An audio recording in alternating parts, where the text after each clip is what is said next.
mahongol mangme din la kobol ibuk ini le hongol ne kale hala ay jamlin lol mut ibonga we hala yi mamman tarbe ingem mut le ala tira to le ala timba no ngimiyom ndito lombiji abiyi ngimiyom inda kobol ibu inile mahongol mangwe ne kale hala amba mu le abana soso yi ne ngata sonda kiki ihiga inyu iyiki ingwan mahongol mamur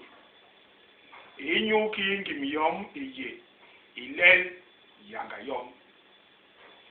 ki imbomle mu aye tobo tobo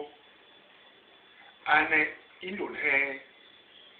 ning ilul he nje ambot hek maliga masoli he ba mur amal inyembe ikene bisu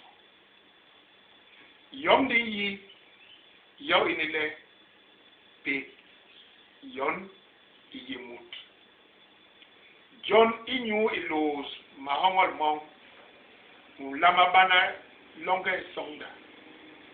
ulama tibil hongol mam makoba kwa iyin seng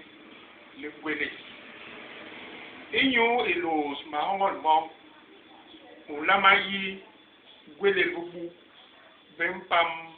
inyo wong lemur anokwe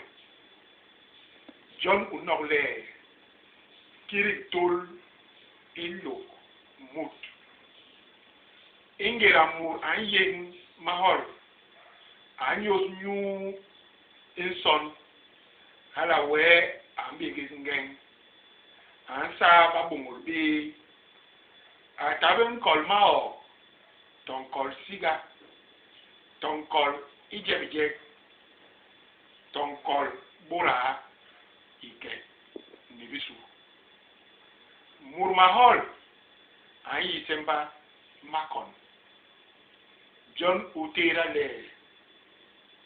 unongo ikwe ulepa ni makom hala we sal